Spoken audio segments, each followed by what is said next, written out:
Well, thank you so much. I'm so honored to be here, and I'm hoping everyone can hear me all right. Okay. So I'd like to begin with my favorite athlete of all time, and his name is Julius Yego, and Julius is from Kenya. Now, if you know anything about Kenya, you know it's famous for its long-distance runners. But look at Julius's arms. Does he look like a long-distance runner?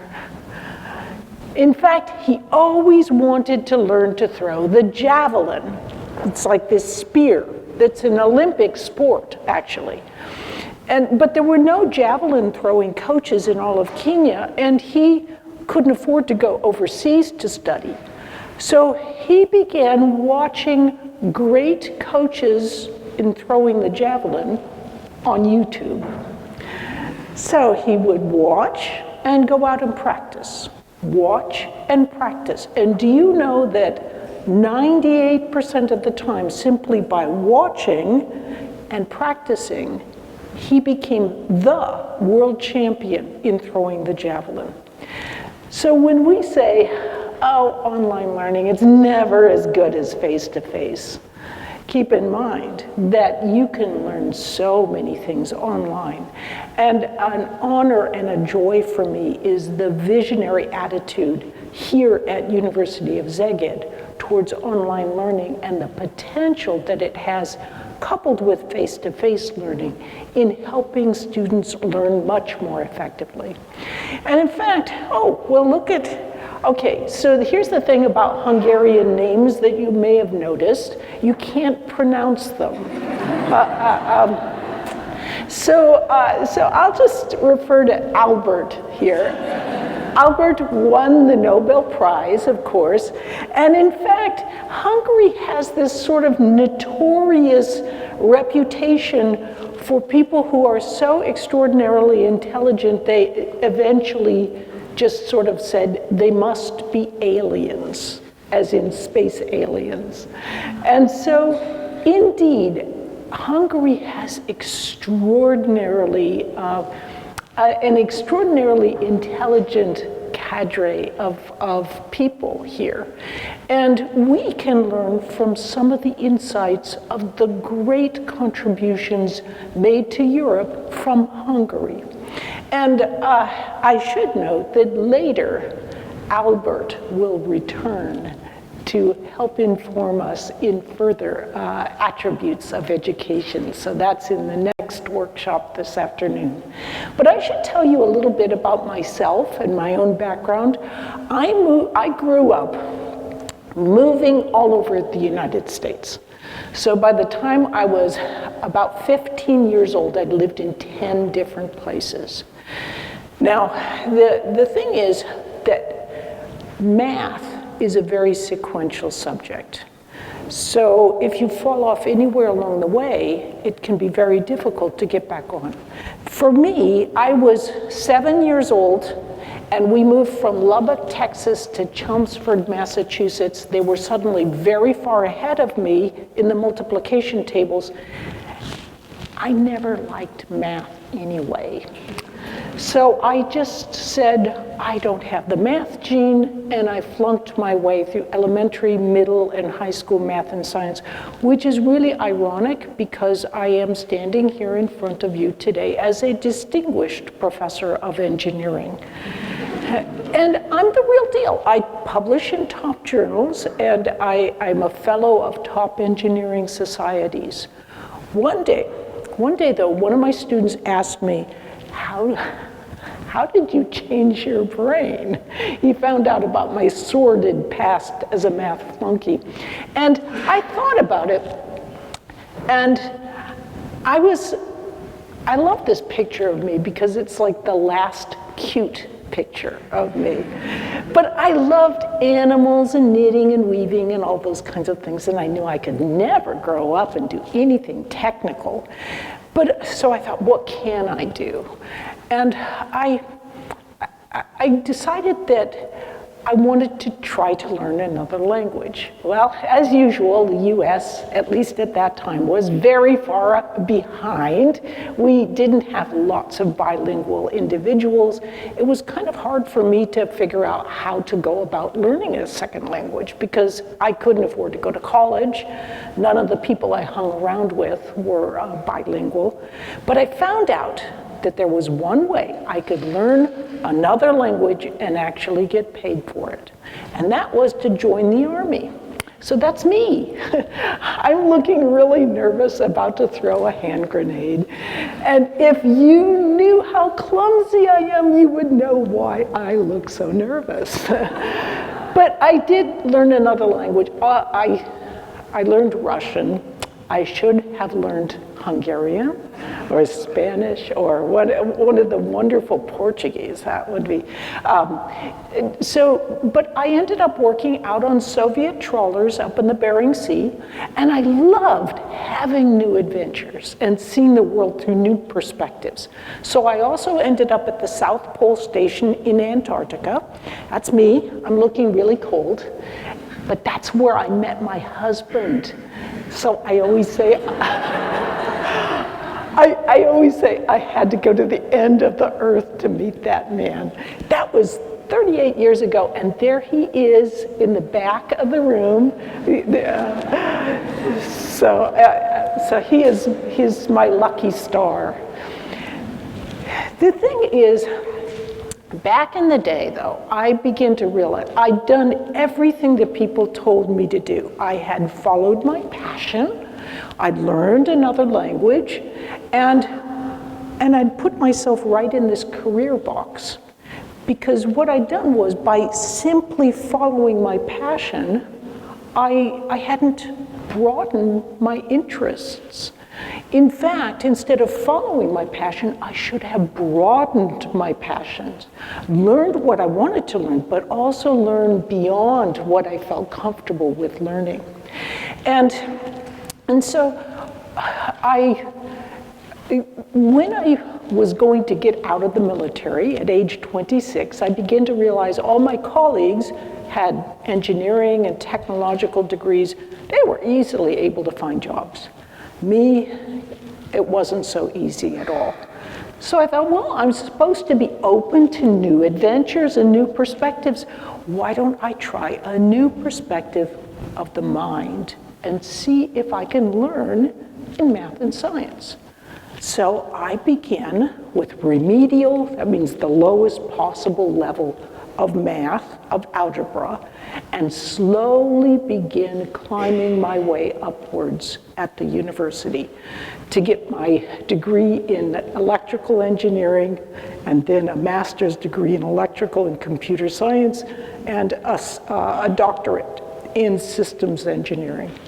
And what I discovered was that there are great insights coming from neuroscience, coming from cognitive psychology that can really help students learn more effectively. And these are the insights that I want to be sharing with you today. The brain, as we know, is enormously complicated.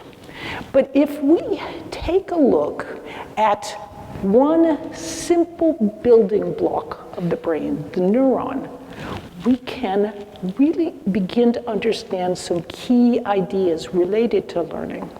It's not all mush up there. It's actually, we're doing specific things when we're learning. So that dendrite, that neuron, there's about 86 billion neurons in the brain. That's quite a few. And to understand, I know what you're thinking. You're looking at that neuron and you're going, this is where she's going to get really super boring. And so let's spice things up a little bit. So this is our metaphor for a neuron, and that is a space alien. And the space alien it's got these three kind of legs on it, and those are analogous to what are called dendrites on a neuron. And a real neuron can have actually hundreds of dendrites, but we'll just keep it small for our illustrative purposes. And here's the these little toes that are sticking out, those are analogous to what are called dendritic spines. And then lastly, you have an axon that reaches out like a hand. And indeed, what neurons are actually doing is they kind of like to play footsie. In other words, they reach out and they like to tickle the toe of an adjoining neuron. And what that's really doing is it's sending a signal. So an electrical signal jumps neurochemically across this gap called the synapse and travels on to the next neuron. There's a lot of dynamics that I'm skipping over here, but the reality is that memories and learning simply involve creating neural connections between these neurons. And so when you're learning something new, what you're actually doing is creating a nice set of links between neurons. So if you are learning a new dance step, you're creating sets of links in long-term memory in the neocortex. You're learning how to conjugate a verb in Hungarian, or you're learning how to multiply or divide or take a derivative. Whatever you're learning, if you've really learned it, you are simply creating sets of links in long-term memory. So when you hear some psychologists say things like, you don't need to remember that, you can always look it up, you begin to understand that our learning about how the brain actually works can help us to understand that no, you can't always just look it up. In fact, could I speak Hungarian if I was just using Google Translate to look it up? There are some things you really need to have in long-term memory in order to learn and become an expert in anything.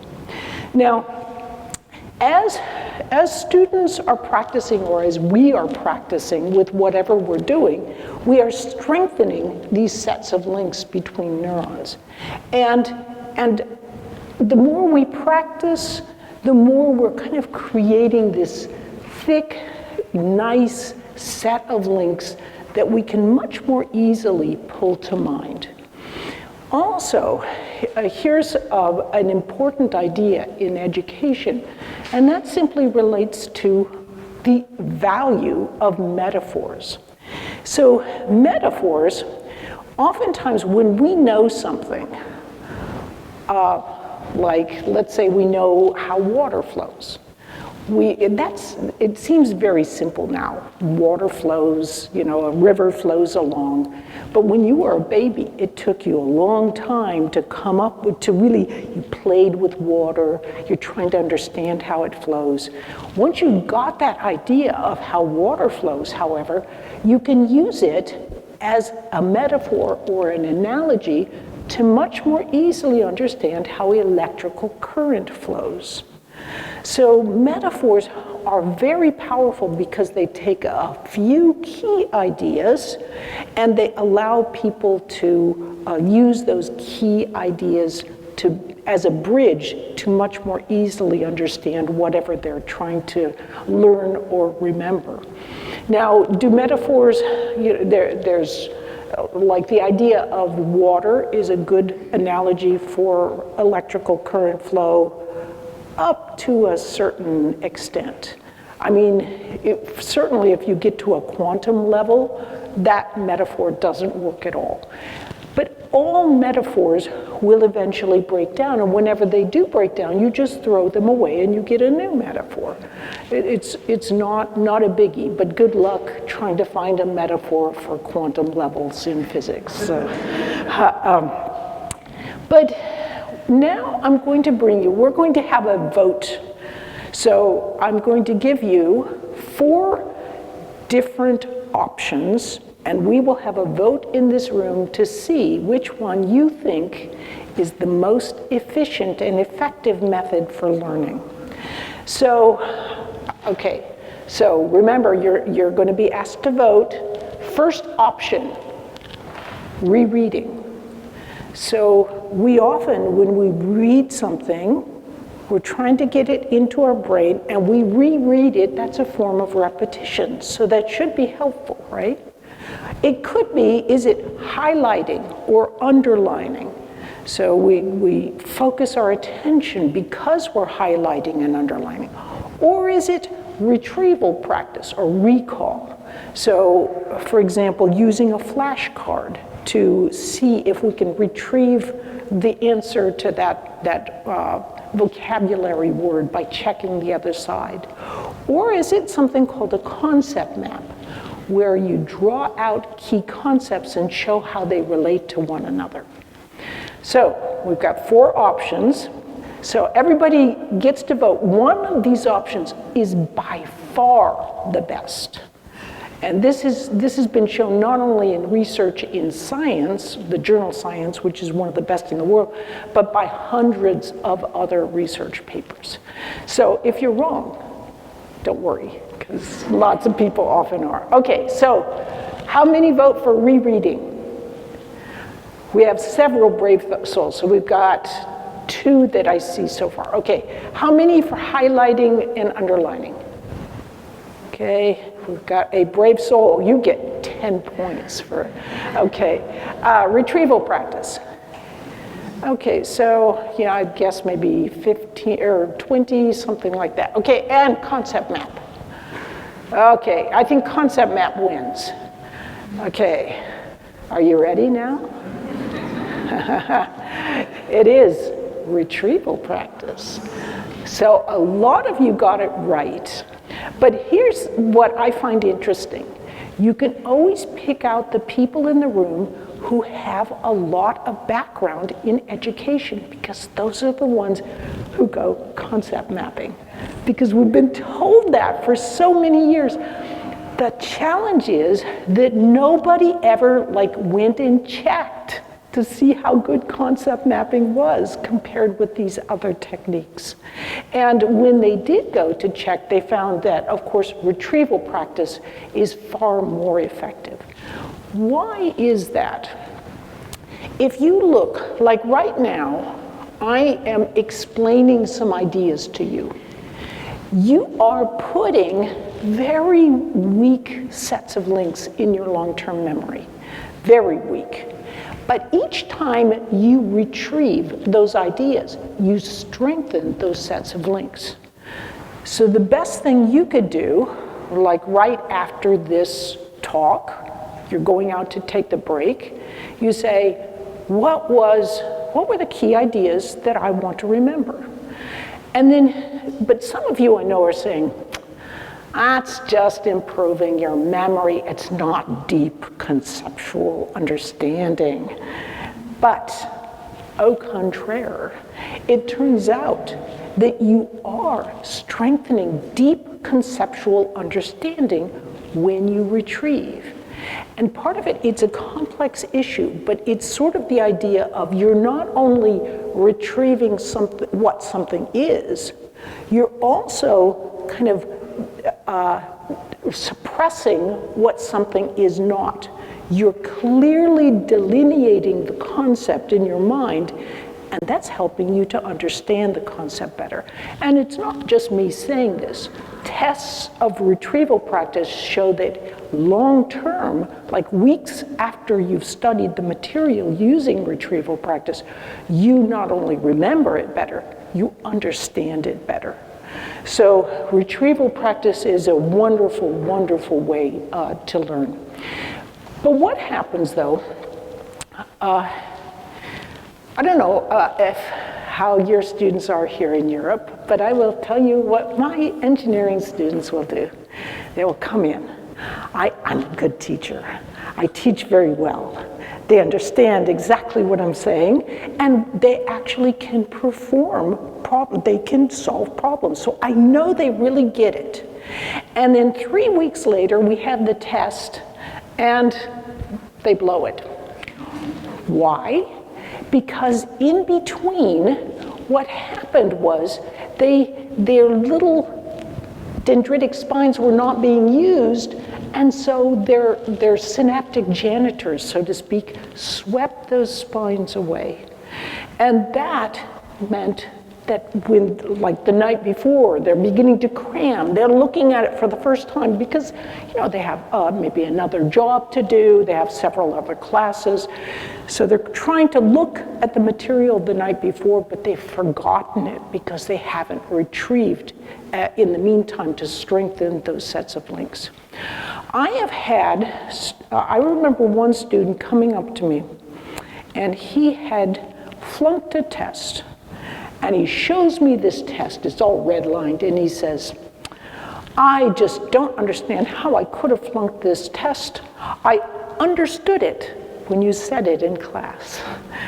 And the challenge is we've gotten so deep into the idea that conceptual understanding is the real key to learning that we've forgotten that it doesn't matter if you conceptually understand something for the moment. You need to have those links in long-term memory so that you can retrieve it in the long run. That's what real learning actually is. So we can see a very interesting phenomenon going on if we actually look at light microscopy images. So this is a way, you are all now budding neuroscientists. So you can see that that's a dendrite, that's one of those legs of the neuron, and it's got these little dendritic spines that are coming off of it. So we've got these spines, and can you imagine, this is a living neuron before learning and before sleep, and can you imagine what it would look like after learning and after sleep? So what do you think? Is it going to be fatter right here? Like is this dendrite going to be wider? Or would there be maybe more dendritic spines? I'm seeing nodding with that. And in fact, it's true. We'll have more dendritic spines, although there will also be other dendritic spines that are pruned away. Remember what that concept is not. So everywhere you see a blue triangle, there is some difference. Like this dendrite is there where it was not there before. And that is what has happened is the sleep process is incredibly important. That's when we really strengthen and grow those sets of neural connections. In fact, we can actually see that those connections, like there'll be a ripple of electrical signal going hundreds of times during the night over that particular pathway, and that helps build those synaptic connections. This is also why it can be a very good idea for you to remind your students that when they're learning something, they want to learn it during the day, of course, but those 1 or 2 minutes right before they go to sleep, they want to bring to mind whatever they're trying to learn or remember. If they can do that, it's almost like that prompts the brain to help it to repeat during sleep those specific neural connections, and that will help speed your learning. Now there's a concept that's a very important one called spaced repetition, and that relates to all of this.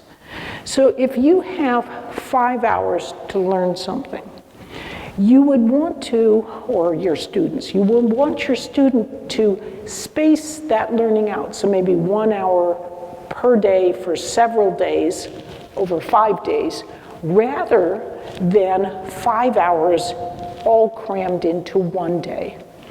And if you do that kind of learning, it's weaker connections that are much easier for your synaptic janitor to sweep those connections away.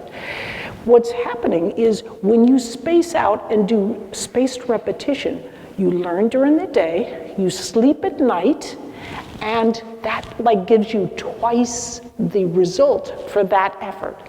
Learn during the day, 1 hour, sleep at night, further reinforces.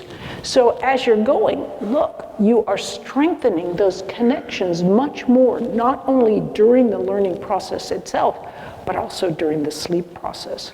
But this tells us too that trying to do better in school by only sleeping 3 hours a night, for example, as opposed to 7, is not really a very efficient use of your learning, your approach to learning. Most people, there's a very small percentage of people who have what's called a short sleep gene, and they really can sleep like 3 or 4 hours. Most people don't have it. So if you find yourself being very tired, you may want to really try to find ways to get a little more sleep, because it's such an important part of growing those neural connections. Now, I talked a little about the importance of metaphor. So one of my favorite metaphors is that learning is like building a brick wall. It takes time to do this. So you want to have, bricks, a layer of bricks, then mortar, bricks, mortar, but before you go too high, you stop and you're letting that mortar dry between the bricks. If you don't take your time with building this wall, you'll get a structure of learning that's something like this, which is a very, very poor foundation to move ahead in your learning. So taking time, spaced repetition, retrieval practice, all of those kinds of things will really help make your learning more efficient. Does it make it easier? In some sense, yes. In some sense, no. I mean, it can be harder to try to retrieve something from your own mind. It's so much easier to just look at it on the page and you think it's in your brain, but it's not. So if you spend that time doing the harder approach, deliberate practice, as Robert Bjork, the great psychologist, says, you will actually learn more efficiently, which can save you a lot of time in the long run. It just does take time. There's something that is sometimes irreverently referred to as the meathead theory of learning. And that is that learning takes time because, it's kind of like building muscular structure. But there's a very deep truth to this, because both muscular tissue and neural tissue are excitable tissues. And it takes time to build the structure of those excitable tissues. So I should note, since we're talking a little bit about an athlete right here, people have wondered for a long, long time, why does exercise seem to help with learning and memory? Nobody knew. And in fact, I remember talking to neuroscientists and then saying, if you could just discover what it was, it would be so incredibly valuable. Well, guess what? They found what it is, or at least a good part of what it is. It turns out that there is a substance called brain-derived neurotrophic factor, and here's what happens. So this is a dendrite. So if you take the equivalent of BDNF, brain-derived neurotrophic factor, and you sort of equivalently sprinkle it on a neuron, here's what happens. Look at this. It's like dendritic spines just pop out and they go, learn something? Come on, teach me something. I am hanging around here just waiting for you to make connections. And so this, as it turns out, is a big part of why exercise can be so tremendously helpful. It releases this brain fertilizer substance that helps you to make neural connections more easily, whether you like it or not. So learning is a lot like baking a cake. It's got so many different ingredients. And I want to switch to a different ingredient of learning. And this involves the brain's two different modes of thinking. And this is very real. See, The two different modes are called focus mode and diffuse mode. I'll call them diffuse mode. Psychologists call it task-positive networks and task-negative networks. Neuroscientists call the diffuse mode the default mode network. But here's how these two different ways of thinking were discovered. When magnetic resonance imaging devices were first discovered, and they were messing around and trying to understand how the brain worked, they would have people do all sorts of different tasks. So they would say, think about playing a musical instrument, or go ahead and type something, or think about a mathematical problem and solving a mathematical problem. And they're working on all these different tasks. And so the first research that was coming out about what was going on in the brain actively while you're actually focused on a task was really tremendously exciting. But one researcher, actually there were several, but Marcus Rakel at St. Louis was amongst the most prominent. He was doing all this research on tasks, like do this task, this task, this task. One day, he's like, okay, wait a minute while I switch tasks. So they're waiting and they're kind of just sitting there doing nothing. And Marcus Rakel happened to look, and by golly, if the brain was operating completely differently when the person wasn't focusing on a task. And in fact, there's many resting mode states that collectively are called the default mode. So when you are sitting here and you're focused on me, you're in focused mode. When you are accidentally going, isn't that bird out there? You are going into mind wandering, which is part of the default mode network. You might think, mind wandering is always bad. No, it's not. Actually, that's where a lot of creativity can come from. So it means that we often need to go back and forth between these two modes in order to learn effectively. But to better understand these two modes, we should use what? Metaphor, exactly right, yay! Okay, so the metaphor we're going to use is that of a pinball machine. So if you look, here is, if you're my age, you remember pinball machines, but let's say you're younger. All you have to do to play pinball is just pull back on the plunger and a ball goes bouncing around on these rubber bumpers. This is actually the basis for many modern video games. But what I want to do is take this pinball machine and I want to put it right onto the human brain. So are you ready for it? Okay. So here we go. There is the pinball machine on the brain. And this is a good metaphor to help us understand what's going on in the focus mode. When we learn how to do something like mathematics, or multiplication tables, or to speak a certain language, we are using specific pathways that are laid in the brain by virtue of the fact that we've practiced a lot with those pathways. So let's say that I asked you to multiply 74 times 25. Some of you could do it in your head. Those are called Hungarians. But for many of us, we would actually write it out. But whatever technique we use, we can solve that problem because we've already used those patterns. But let's say that you're a little kid, like I was a little kid, okay? So 7 years old, 8 years old, I knew some multiplication because I jammed it in, but then they're trying to teach me division. So they're trying to lay new pathways, but here's what my brain is doing.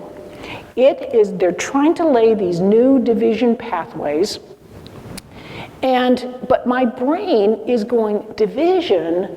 No, wait. I thought you were just teaching me multiplication. And it slithers back to these patterns that it's already comfortable with and familiar with. And I can't solve the problem, and I start to get more and more frustrated. And eventually, I shut the book and I say, oh, I'm terrible at math, and I walk away just thinking that I'm really bad at it. But what I should have done, and what I could have done if people had taught me more about how the brain learns, is I could have just closed the book, walked away, and let my brain go into this diffuse mode. That's in this different resting state mode. My thoughts they're moving around, but it's in a much broader way. And what can happen during this resting state mode is my brain can start making connections as long as I'm not totally focused. Right? As long as I'm focused on this thing, I can't go into diffuse mode on that particular thing. So, but if I just go rest, get my mind off it, then later, when I do return to focusing on the problem, suddenly it makes sense. And suddenly I can go, what on earth was my problem? This stuff is so easy. So this is what learning is. It often involves going back and forth between focused and diffuse modes. You can't generally be in focused and diffuse mode at the same time on the same subject unless you are taking certain forms of mushrooms, and I am not advocating that here. So the thing is, what I'd like you to do now is I would like you to break into little groups, and I want to take about 4 or 5 minutes, and I'd like you to discuss between yourselves what's the difference between focused and diffuse modes, that I just explained. Can you maybe even come up with a different metaphor than the one I used?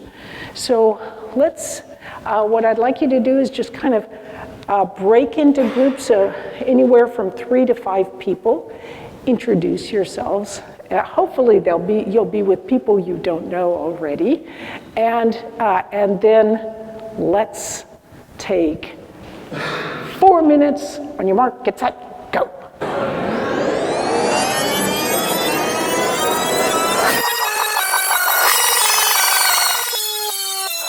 Okay, so this is one of the, we'll actually talk a little, if you come to my workshops in the afternoon, we'll talk a little bit about active learning, and this is one of the great things about active learning. It's hard to get people to stop. So does anyone have some suggestions of other metaphors or thoughts that they had as a result of this? Any volunteer? Yes? So we have a metaphor for focused learning. It's like a glass of wine, something, and then we fill the wine in. It's all sparkling, and it's like input. And maybe you have 20 minutes or something for this input. The information get in, and then on this diffuse modes, it all comes down, and you have time to see whether it's sparkling or which color it is. So you have time to focus and be creative. Since I love wine, I love this metaphor. That I think is the most intriguing metaphor I've heard. I really like that one.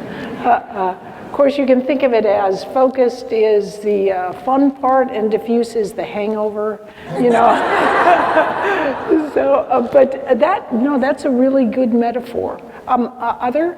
Yes? Yeah, we thought of music, like individual musicians, either when you play solo, that would be focused, and then when you're playing in a band, that would be What? That's a really, and again, that's a new metaphor I've never heard before, but it's quite true, because it is like the brain is sort of during diffuse or default mode network, it's like this symphony that's playing together instead of more of a solo act. I love that. Yes? We talk about washing dishes, like we are like staying on the glass or focusing on it. So when you're just washing whatever glass or plate, you're not thinking about it, you're not for your mind, you're thinking about something else, and you're washing it. So default mode or diffuse mode would be more like during that phase where you're washing dishes? Yeah. Perfect. No, that's a really good metaphor. And it also, that idea helps us to understand that you can use opportunities in your life to allow that default mode to arise. Like you can't make yourself go into default mode network. You can make yourself go into focus mode unless you're super tired or something. But all you can do is produce the circumstances to let yourself fall into default mode network. It's kind of like falling asleep, but that activity where you're just washing dishes, or you're maybe out trimming some plants in the garden, or doing some kind of cleaning, or making a cup of tea. Those are perfect opportunities. So students will sometimes say, well, I have so much to do, I'm not going to waste my time, those 5 minutes, taking a break. But you can integrate other seemingly mindless activities. That's a great, that's a really, really good point. Let's take one more if we want let's go all the way in the back there. Okay. But I would like to share some discussion that we have. There's an interesting concept by another author that came to mind when I was listening to you, which is the concept of presence and co-presence. Presence would be focused, so I'm completely on what you're saying and explaining, and co-presence would be when then I go out and listen to a bird, for example, when I travel to different countries, and then I see all these different things, I'm not really focusing on them, but certainly something relates to whatever you were saying or whatever I've learned previously, and something that I didn't understand suddenly makes sense. So all these co-presences, so all these elements that influence me, that I bring back from my own culture, from my country, where I've read some poems that I didn't understand someday, suddenly makes sense for something that I'm focusing on. So this presence and co-presence would be maybe an interesting metaphor to explain this focus and diffuse mood in this.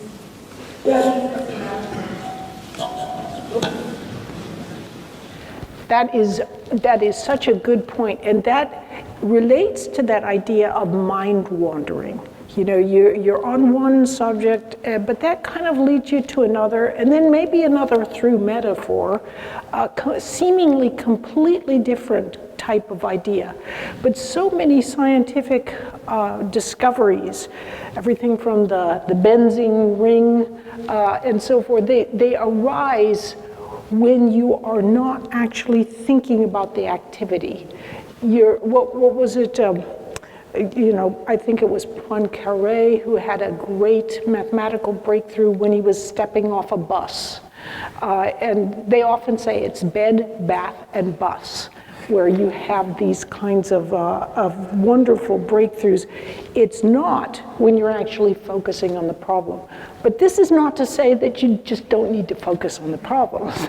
It's like you have to load the information in very well for your mind to be able to percolate on it through these mind-wandering sorts of activities.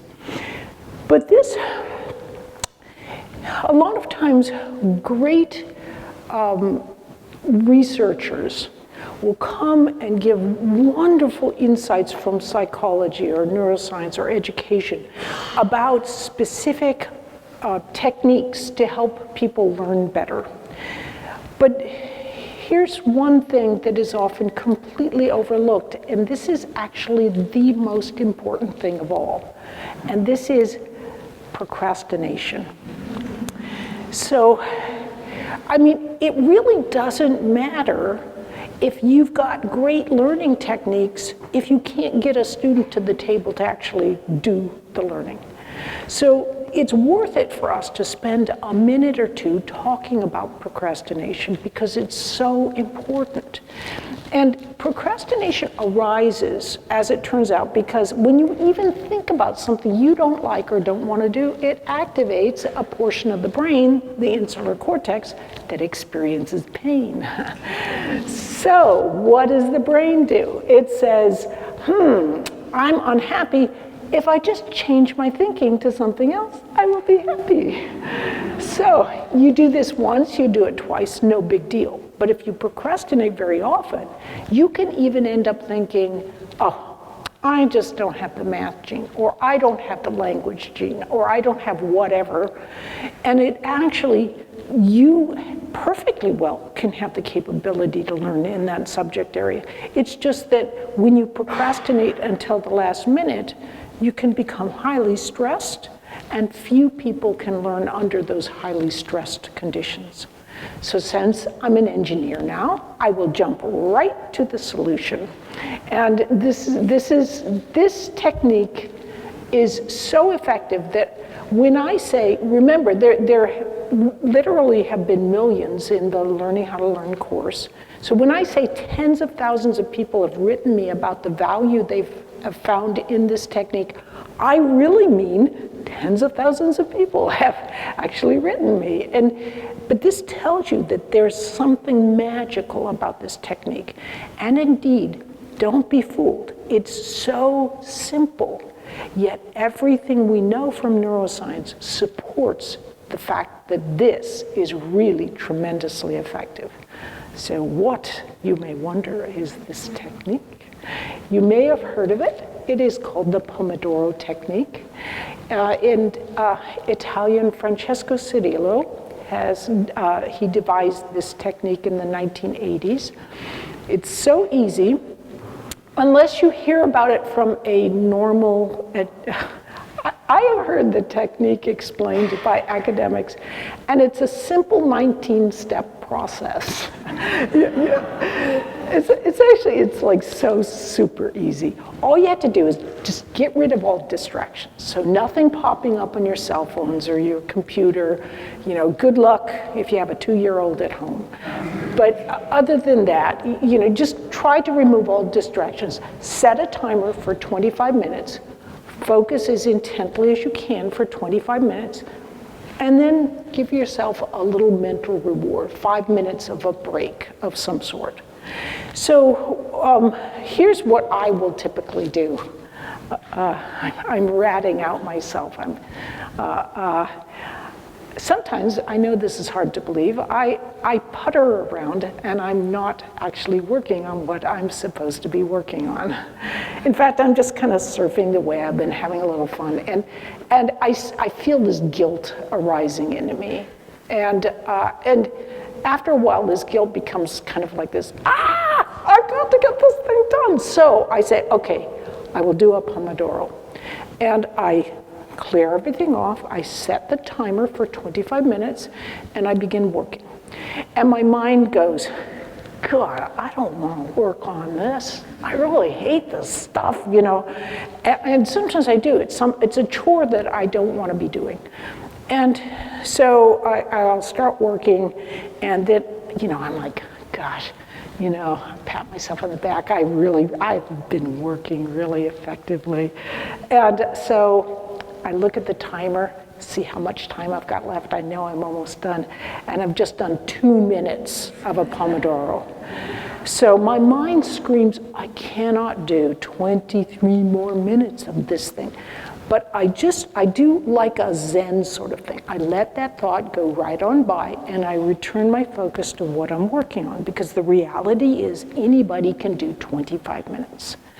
And when I'm done, when I reward myself, I try not to do anything that involves focusing, because what we're doing during that reward period is we're going into default mode, diffuse mode.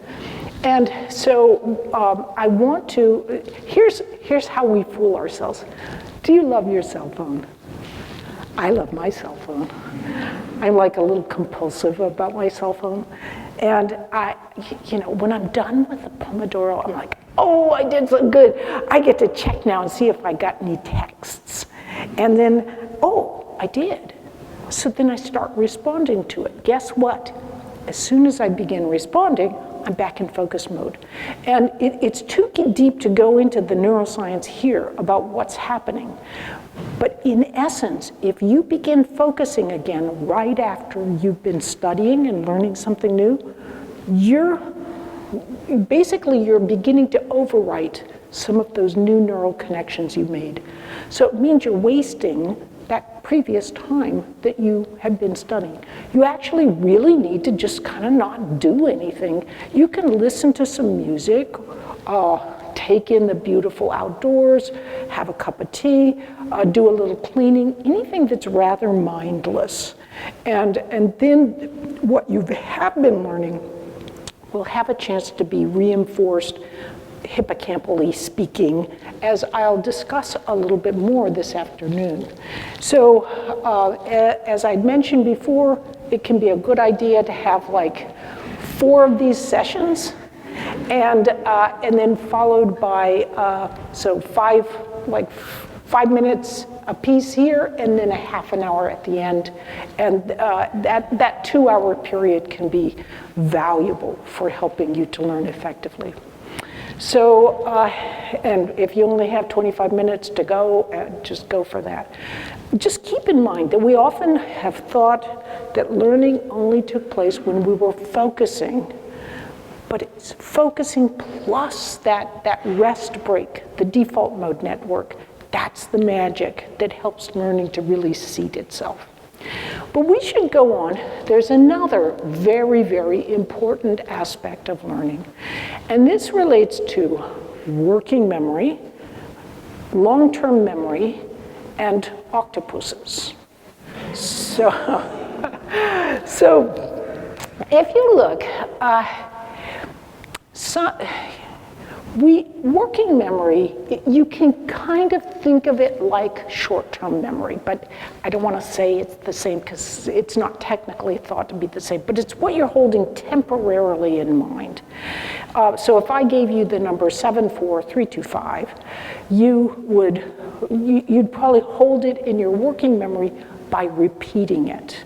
And don't worry, there will not be a test, so you don't need to repeat it. But normally, though, people can hold about 4 pieces of information in working memory. They can hold more by grouping things together. So if you, for example, let's say you're a chess expert, you may be able to hold an enormous amount of information in your mind, but it's because you've learned to group together certain chess configurations. Or I might give you a long string of numbers and you could remember them in short-term memory, but it'd be like 72493442. You're grouping them together. But in essence, just think of 4 groups of information, or 4 pieces of information is what a typical working memory can hold. But long-term memory is different.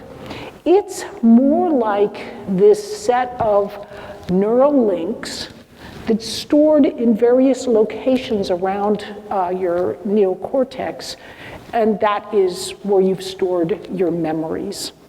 So we have working memory, or kind of like short-term memory, and we have long-term memory. That's good enough for our purposes.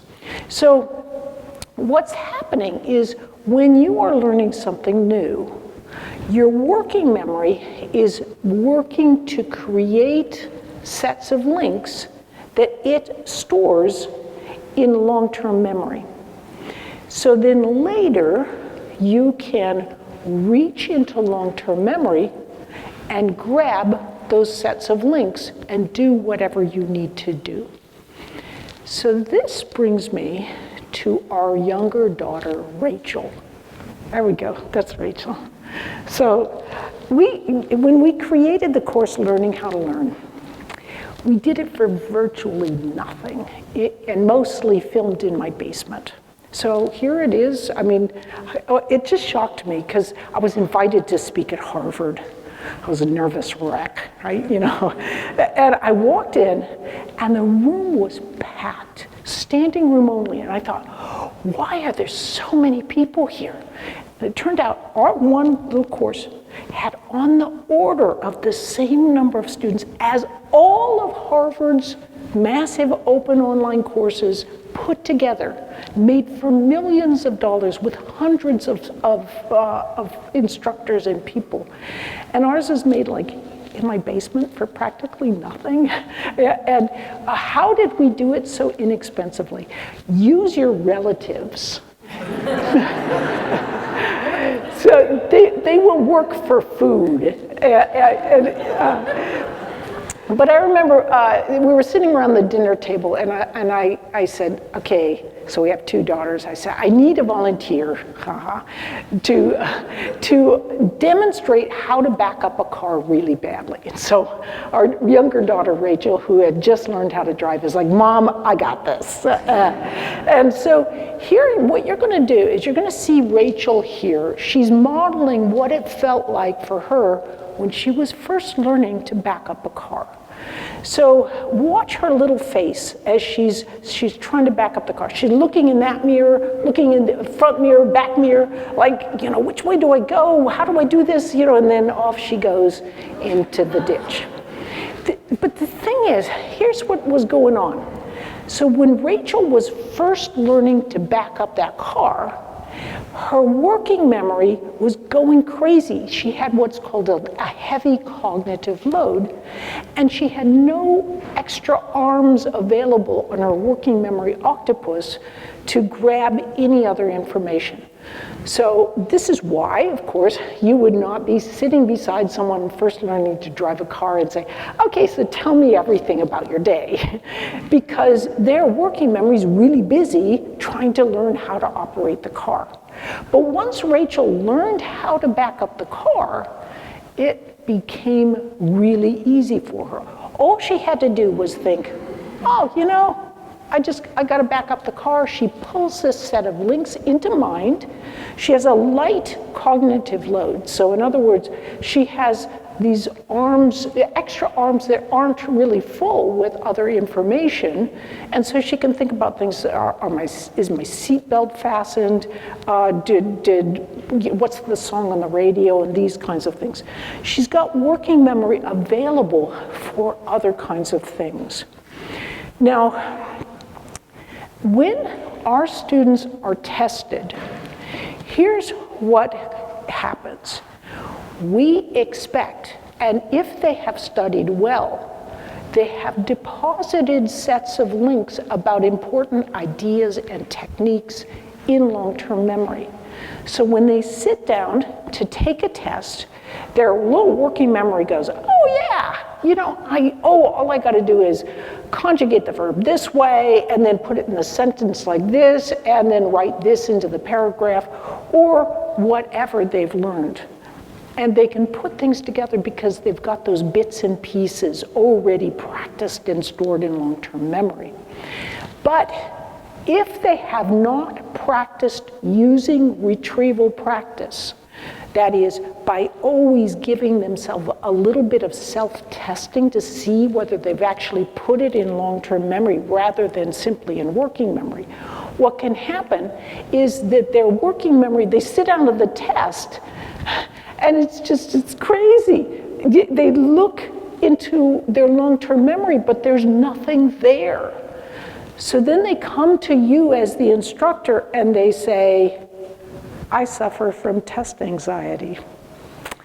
And the reality is we have not taught them how to learn effectively. So they really believe it's test anxiety rather, and it can sometimes be that, rather than the more usual fact, which is simply they have not placed those sets of links in long-term memory. Experts of all kinds their common factor is they have lots and lots of sets of links. Now you may say, well, the problem with our students is they're not creative. So they may have these sets of links, but actually what good education does is it helps them build these sets of links, but does it in a very creative fashion that allows them to work and to draw sets of links from different things that they've learned and think more creatively about what they've learned. And again, I'll discuss that later today. But students have different working memory capacities. So for example, a typical person will have maybe 4 arms. Me, I have a lesser capacity working memory. So that's me right there. I've got about 3 arms. And my colleague, Terry Sinowski, who's the co-instructor of Learning How to Learn, he's one of only 12 living human beings who's simultaneously a member of the National Academy of Sciences, National Academy of Engineering, and National Academy of Medicine in the United States. He is totally freaking brilliant. And he has a working memory capacity like this. So why does he hang out with me? The thing is, it's when you have a lesser capacity working memory, it's kind of like, okay, you got those 4 things, maybe 3 things in mind. You got them in mind. You know, oh, shiny. Yeah. You know, something falls out. But when something falls out, something else comes in, and you can be very creative. So this is why society needs people with these differing capabilities, because it can really help us to look not only deeply into a subject, but with fresh perspectives as well. Now, so one important idea is that the lower the working memory capacity, like with me, the more important it is to create those sets of links in long-term memory. Because within that specific subject, you can't, working memory capacity, you might think, okay, we're a growth mindset here, right? If you can't have a bigger working memory capacity yet, well, that's like saying to someone, you can't be taller yet. I mean, you have a certain height, and that's what your height is. You have a certain working memory capacity, that's what your working memory capacity is. And so if you have a lesser working memory capacity, the best way to help students like that, like me, is to give them extra practice within that specific subject area, because this serves as an artificial but truly effective way to expand or like simulate expanding working memory capacity, at least within that subject area. So lots of practice, lots of sets of long-term memory, of links in long-term memory can help a student with lesser capacity working memory they can equal or even exceed the student with great working memory capacity just using these techniques. So in a typical classroom, if you look here, so working memory capacity of a 4-year-old, let's go look over here. This is the working memory capacity of a gnat. So a mosquito, basically. I mean, it's like really a tiny working memory capacity. And if you have a 2-year-old, you know you can tell them something and like 2 seconds later, it's out of their memory. So, but as a child gets older, you can see here's 11 years old, it's getting closer to 4, and by the time they're 15 years old, they'll have pretty much the working memory capacity they would have had they will have as adults. Now, this varies a lot, as I mentioned. So some people are going to have a working memory capacity of about 3, like me, others higher. And this, so in a typical classroom, you're going to have quite a range of working memory capacity. And the trick to being able to help typical spreads of working memory capacity students is called scaffolding. And scaffolding involves sort of breaking information into smaller chunks. So notice what I did right here. I took a simple idea. Let's go back momentarily. Okay, we leap a building with a single bound if we have a huge working memory capacity. And then we can break it into smaller chunks and help people learn more quickly. So instead of just having one image on one side where it showed the building that was really tall and then the other building with the steps, so you had this complex imagery with 2 parts in it, I broke it up into steps so you could see what I was talking about step by step. So oftentimes what I'll see, I'll see online courses and they'll put these things up and it's like an introduction to algae. And then they'll have these complex images where they could have broken it up piece by piece as they explain things. So in any case, breaking things up, scaffolding things, and having practice, plenty of practice, can help those even with lesser capacity working memory. So as we mentioned before, you want to, learning involves creating sets of links between neurons. And if neurons don't have those connections, they will wither away and die. So what's happening in your brain is you've got this kind of lattice of neurons, and as you're learning something new, as it turns out, new neurons are born every day in your brain. But if you're not learning something new, they just don't have anything to hang on to. In fact, see, new neurons are born, but if you're learning something new, it's like they're going, oh, somebody needs me. I need to hook they want me to hook my little dendritic spine in here, and then this one here, and this is all taking place because, maybe you're learning Spanish, or maybe you're learning, or you're navigating a new pathway to your work that day. Something new, something different that you're learning. And that will help these new neurons that are being born to survive and thrive and grow. New neurons are they are more flexible. They learn more quickly. They allow you to be more flexible as a human being. So have you ever met, like an elderly individuals? They're all cranky, and they think they know everything, and they won't learn anything new. You do not want to be that person.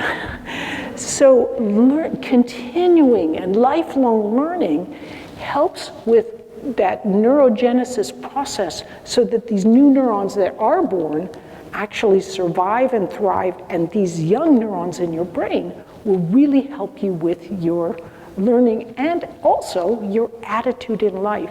In fact, neurogenesis is one of the hottest areas in the study of depression and alleviating depression. So if you're depressed, getting some new learning activities going can be a great way to help. I will give you another short secret. So this secret relates to, you may wonder, okay, this stuff is all good for kids, but what about us? We're older. Is there anything that can help us? Yes, there is. In fact, have you ever done this thing where you walk down, from your bedroom, you walk into the kitchen and you wonder why you did that? Well, that has to do with theta coherence in different areas of the brain. And this theta coherence can diminish as you get older. But there is one way to enhance it, and that is action-style video games. So all you moms out there and dads who are like, no games for you, it turns out that video games, action-style video games, can be really helpful for cognition. So I'm going to give you 3 brains here. So these 3 brains show different, okay, so here's 3 brains. One of these brains is 20-year-olds, just 20-year-olds. One brain is the average of 60-year-olds with no beneficial action-style video game training. And the final brain is 60-year-olds with action-style video game. You can see that, like, for example, right here, this is like a heat map. There's much more activity going on here. This is a good thing. So I want you to get it in mind. Which one do you think is the 20-year-olds? Which one is the 60-year-olds? And which is the 60-year-olds with extra video cognition enhancement training? Okay, all ready? Here it comes. I mean, is that... Actually, there are video games in the Federal Drug Administration undergoing processes to be approved to enhance cognition in older individuals. So some of these games are really, really helpful. One paper fessed up to the fact, though, that although these games are super helpful and they're trying to develop them, for therapeutic purposes, the ones they're developing from academia aren't nearly as fun as the ones that are coming from industry. So I suggest just getting some of the industry games. Now, as we're wrapping up, I just want to say in essence, if you look at things, there's race car kinds of learners, like my compadre Terry, and there's hiker kinds of learners. I think she stands in for me. She'll be my hiker. Think about it. I mean, a race car can get to the finish line really fast, but everything goes by in a blur. A hiker, on the other hand, they can reach out, they can touch the leaves on the trees, smell the pine in the air, hear the birds. It's a completely different experience, and in some ways far richer and deeper. So we need both kinds of learners, and we're beginning to understand why there are different kinds of learners in this aspect. It turns out that faster learners, on average, there's always exceptions. Faster learners are often fast, but they're inaccurate. So notice it doesn't hit the bullseye. And they can be less flexible. Slower learners they're slow, but they're more accurate. They can hit the bullseye. And they're more flexible in their learning. And I can show you why this is the case. So if we look, a slow learner, like me, often forgets. Do you struggle because you forget in your learning? I sure do. And what is happening is, especially at night, but often during the day as well, dendritic spines are being washed away because they have a differing bath of neurochemicals than the fast learner. So here's the difference. This is what happens in a fast learner. They can remember much, much more easily. But that very memory can make it so that, think about it. You've got this great memory. Why should you rethink anything? If you're a doctor and you're one of those kinds of doctors who's got a superb memory, why should you revisit your diagnosis? You're really good at what you do. Whereas a slower learner, they'll forget and they have to revisit. Forget and they have to revisit. But it turns out that slower learners can make better diagnosticians as doctors, because they don't just say, okay, here's the patient, here's all the information, okay, it fits this diagnosis, that's it. Instead they go, Here's the patient. Now I forgot about this. Should I go? Let's see. Wait a minute. Now let me check this. And they think about it for a couple of days. And actually they can hone in on a better diagnosis. So these kinds of, the world needs both fast learners and slow learners. Each has advantages and disadvantages. So it's good for us to know that if you are a slow learner, well, for example, my hero in science is a man named Santiago Ramon y Cajal, who is, let's just say he was a terrible student. He couldn't learn easily, couldn't remember things, really struggled with his learning. And he was also sort of not so affectionately referred to as a devil child. He's very mischievous. But anyway, Cajal passed, often after the third try, he passed a major exam that allowed him to become a professor of anatomy. That's really pretty cool, right? To go from a terrible learner to actually become a professor of anatomy. But then he went on to win the Nobel Prize. And then he went on, and he is now considered the father of modern neuroscience. How could this just awful learner who struggled with his learning ever do such a miraculous sort of thing as become a Nobel Prize winner who really put a whole discipline on a solid scientific foundation? He was asked how he did that. He said, well, first thing, I was persistent. So he really struggled with his learning. He would forget, but he would relearn, forget, relearn. And he would create those sets of links. But he also said another gift that he had was that he was flexible. So when the data told him he was wrong, he would say, I was wrong. And he would then formulate a new hypothesis. He said, I was no genius, and he was not. But he said, I have worked with many geniuses. And the challenge with geniuses is that they can jump to conclusions, and when they're wrong, they can't change their mind.